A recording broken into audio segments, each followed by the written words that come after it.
Picture this. A guy named Marcus just walked out of a dealership with the keys to a brand new lifted pickup truck. Midnight black, chrome, everything. The salesman shook his hand like he just won the Super Bowl. Marcus posted 3 pictures on Instagram before he even left the parking lot. Captions said, "Finally got my dream truck," with a flexing emoji. His buddies went crazy in the comments. His ex-girlfriend viewed the story 7 times. Life was good. Fast forward 18 months. Marcus is sitting in that same truck in a Wendy's parking lot at 11 p.m. He's not there for a Baconator. He's there because he just had a screaming match with his wife about money for the 3rd time this week. The truck payment is 14 days late. His credit score dropped 60 points. He hasn't contributed to his retirement account in over a year. And the kicker? The most rugged thing this truck has ever done is drive through a puddle in the Costco parking lot. Marcus isn't alone. There are millions of people just like him right now. People who bought a fantasy and woke up in a financial nightmare. People who confused horsepower with happiness and towing capacity with self-worth. And I'm willing to bet some of you watching this video right now are either Marcus or about to become Marcus. So today we're having an honest conversation. Not a lecture, not a judgment session, just 2 friends talking about one of the biggest financial traps in modern America. By the end of this video, you're going to understand exactly how the automotive industry hijacked your brain. And most importantly, you're going to have a clear escape route if you're already stuck. Let me ask you something, and be brutally honest with yourself. When was the last time you actually used your truck for truck stuff? I'm not talking about throwing grocery bags in the back seat. I'm talking about real work. Hauling lumber, towing a trailer, going off-road where a normal car couldn't survive. If your answer is, "I can't remember," then congratulations. You're the proud owner of what the internet lovingly calls a pavement princess, a vehicle engineered to conquer mountains that spends its entire life conquering mall parking lots and drive-through lanes. Look, I'm not here to shame anyone. I get it. Trucks are awesome. They look incredible. They sound powerful. When you're sitting up high looking down on everyone else on the road, there's a feeling that's hard to describe. You feel capable. You feel ready for anything. The marketing worked exactly as intended. But here's what nobody talks about. That feeling costs money. Way more money than you probably realize. And today, we're calculating exactly how much that feeling is draining from your future. Let's start with the purchase price. The average new pickup truck in America costs between $65,000 and $80,000. Fully loaded F-150s, Rams, and Silverados easily push past $90,000. Specialty trucks like the Raptor flirt with 6 figures. But here's where the dealership magic happens. They don't want you thinking about $80,000. That number's scary. So instead, they talk about monthly payments. Suddenly, it's not $80,000, it's only $1,200 a month. That sounds almost reasonable, right? The difference is everything, and it starts with something called the stretched loan. 20 years ago, a standard car loan was 4 years, maybe 60 months if you stretched it. Today, the most common truck loan is 84 months, 7 years of payments. Some lenders offer 96-month loans, 8 full years of debt. You're going to be making payments until the truck has 100,000 miles. You're going to be making payments while things start breaking. The loan and maintenance costs overlap in the most painful way possible. Let's run the actual numbers. Say you buy a truck for $85,000. You put $5,000 down, you're financing $80,000 at 7% interest over 84 months. Your monthly payment is around $1,230. Sounds manageable until you realize what happens over 7 years. You pay back $103,000. You borrowed $80,000. You paid $103,000. That $23,000 in interest alone could buy a reliable used car outright. And here's the cruel joke. After 7 years, that truck isn't worth anywhere close to what you paid.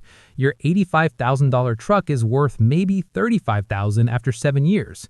You paid $103,000 for an asset now worth $35,000. Where did the other $68,000 go? It evaporated. It transferred from your pocket to the dealership and the bank forever. But the pain train is just getting started. That monthly payment is only the beginning. Let's talk about invisible expenses, the stuff that doesn't show up on loan paperwork but destroys your budget month after month. First is fuel. The average full-size pickup gets between 14 and 18 miles per gallon. Let's say yours gets 16. The average American drives 15,000 miles yearly. At 16 miles per gallon, you're burning through 937 gallons annually. At $4 a gallon, that's $3,750 a year just in fuel. Compare that to a sedan getting 35 miles per gallon. Same miles, you're only using 428 gallons. That's $1,700. The difference is over $2,000 a year just in gas. Over 7 years, that's $14,000 extra dollars at the pump for no functional benefit. Next is tires. Those big, aggressive, all-terrain tires cost between $300 and $400 each. We're talking $1,200 to $1,600 for a full set. Tires last around 50,000 miles. Over your ownership, you're buying 2 or 3 sets. A sedan with basic tires costs maybe $400 for all 4. Insurance is another killer. Full-size trucks cost significantly more to insure. We're talking $200 to $250 monthly. That's $2,500 yearly. A sedan might be $140 monthly. That's $1,300 yearly difference. Over 7 years, that's $9,000 extra dollars in premiums. Maintenance costs more too. Everything is bigger. Brake pads, rotors, oil changes use more oil. Any mechanical work involves heavier components that cost more. Let's add this up. Your monthly payment is around $1,230, but factor in extra fuel costs and that's another $200 monthly compared to a sedan. Tire difference spread monthly is another $60.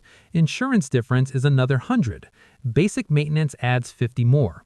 Your $1,200 truck payment is actually $1,640 monthly. That's more than most Americans pay for rent. You're paying a second rent payment just to own a vehicle. Now we need to talk about opportunity cost. This concept genuinely changes lives once people understand it. Every dollar you spend is a dollar you can't invest. Every dollar toward your truck payment is a dollar not going into retirement accounts or brokerage accounts. Money you invest grows and compounds. Money spent on depreciating vehicles shrinks and disappears. Let me paint 2 pictures of people with identical incomes. Person A is you with the truck. You spend $1,600 monthly on total vehicle costs. After 7 years, you have a paid-off truck worth $35,000. Your savings account is empty because you've been stretched thin. Person B is alternate universe you. This version bought a 3-year-old Honda Accord for $22,000 cash. Total monthly vehicle cost is about $500, including fuel, insurance, and maintenance. This version invests the $1,100 difference monthly into a simple index fund. After 7 years, Person B has $123,000 in investments, plus a functional car worth $8,000. Person A has a truck worth $35,000 and no savings. Person B has a car worth $8,000 plus $123,000 in investments. That's a difference of $96,000, almost $100,000. What if Person B keeps investing for another 10 years? That $123,000 plus continued contributions at 8% turns into over $500,000 by the 17-year mark. $500,000. Your truck cost you $500,000 in opportunity cost. Dealerships never mention this. They talk horsepower all day. They never mention the retirement account you're sacrificing. Now let's get uncomfortable. Why do smart people make such mathematically terrible decisions about trucks? The automotive industry spent billions over decades creating emotional connections between trucks and masculine identity. Every truck commercial shows a rugged man doing rugged things. Mountains, dirt roads, construction sites. The message is clear. Real men drive trucks. Successful men drive trucks. This marketing doesn't sell transportation, it sells a version of yourself. It sells an identity upgrade. When you buy that truck, you're buying admission into a club. You're buying a costume. You're buying the ability to see a different person in the mirror. Nothing is inherently wrong with wanting to feel good about yourself. The problem is when that desire gets exploited to convince you to make harmful financial decisions. The truck becomes a psychological trap because it ties your self-image to an expense.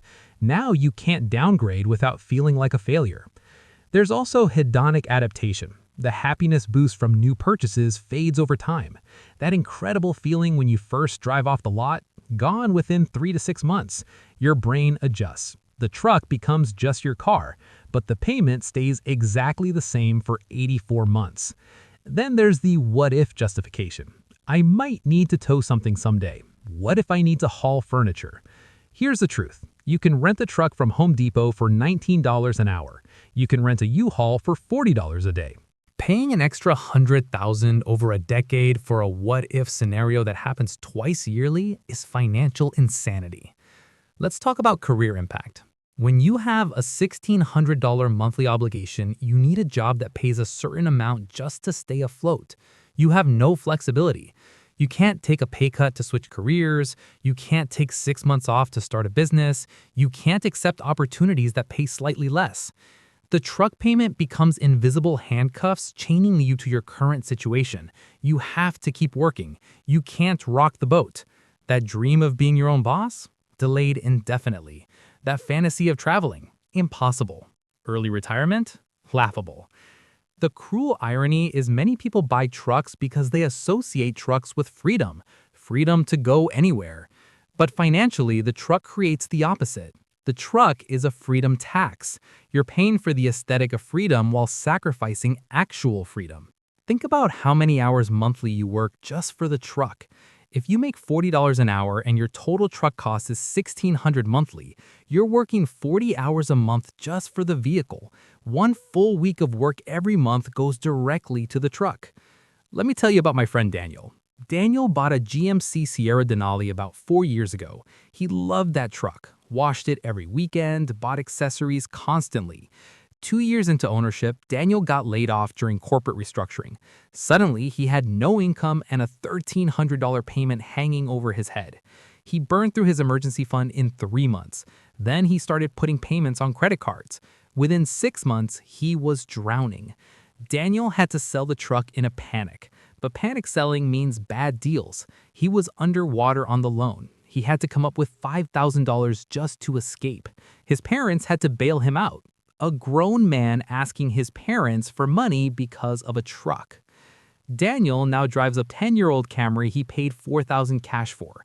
He says it's the best financial decision he ever made. The point isn't that trucks are evil. Trucks are tools. For some people, trucks are necessary. Contractors hauling equipment need trucks.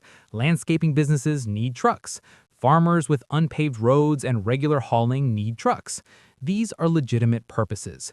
The problem is when trucks become costumes instead of tools. When people working in offices, living in suburbs, convince themselves they need vehicles designed for construction sites. The problem is confusing want with need. So what if you're already in the trap? First, don't panic. Don't beat yourself up. You made a decision based on emotions and incomplete information. Millions do the same yearly. Option 1 is sell the truck. I know this is emotionally difficult. Selling feels like admitting defeat. But here's a reframe. Selling isn't defeat. Selling is victory. Selling is you taking control. Selling is refusing to let a corporation's marketing dictate how you live. If you're underwater, you have options. Save up the difference and then sell. Roll negative equity into a cheaper car loan. Keep making payments while saving until you're above water. Have a plan and stop the bleeding. Option 2, if you cannot sell, is radically restructuring other finances. Cut every discretionary expense. Move somewhere cheaper. Cancel subscriptions. Throw extra money at paying off the truck early or building investments alongside it. Option 3 is increasing income so the truck payment becomes a smaller budget percentage. Side hustles, raises, new skills, second jobs temporarily. What does the smart vehicle strategy look like after escape? Buy used. The steepest appreciation happens in the first 3 years. Buying 3-year-old cars means someone else took that hit. You get 80% of the car for 50% of the price. Buy boring. Honda, Toyota, Mazda. They're reliable, cheap to maintain, and hold value. A Camry might not make you feel like a mountain man, but it makes you feel like someone with money in the bank. Buy with cash when possible. If you can't pay cash, then put down significant down payment and take the shortest loan term affordable, never beyond 60 months. Drive it until the wheels fall off. The real money is in years 6 through 15 when you have no payment but still have reliable transportation. Imagine waking up without that knot in your stomach about money. Imagine your investment account growing monthly instead of watching your bank drain. Imagine quitting a job you hate because you have enough savings. Imagine vacations without credit cards. Imagine telling your kids yes without mental math about affordability. Imagine looking at your paid-off car and feeling grateful instead of stressed. It's not glamorous, it doesn't turn heads, but it represents freedom, options, a life where you control your money instead of your money controlling you. Real strength isn't about what you drive. Real strength has discipline to delay gratification. Real strength has seeing through marketing manipulation. Real strength has building genuine security instead of performing fake capability. The truck doesn't make you a man. Providing for your family makes you a man. Being present for your kids makes you a man. Having integrity to live below your means makes you a man. Building something that lasts makes you a man. Here's my challenge as we wrap up. Run your own numbers. Pull out your total monthly vehicle cost, including payment, fuel, insurance, and maintenance. Compare it to what a boring sedan would cost. Calculate the difference. That difference is your freedom fund. Plug that monthly difference into a compound interest calculator. See what it grows to over 10 years, 20 years, 30 years. The number will make you sick, and that's good. That discomfort is the beginning of change. You have a choice. Keep wearing the costume, keep performing ruggedness, keep making the dealership and bank rich while your wealth stagnates, keep trading future freedom for present image, or take off the costume, embrace the boring car, stack your money, build investments, create options most people will never have. The choice is yours, but now you can't say you didn't know. Now you have the information. What you do with it is up to you. If this video opened your eyes, share it with someone who needs it. Maybe your brother about to make a mistake. Maybe your friend already drowning. Financial wisdom spreads one conversation at a time. Build wealth, not payments. Build freedom, not image. Build a life, not a costume. I'll see you in the next one.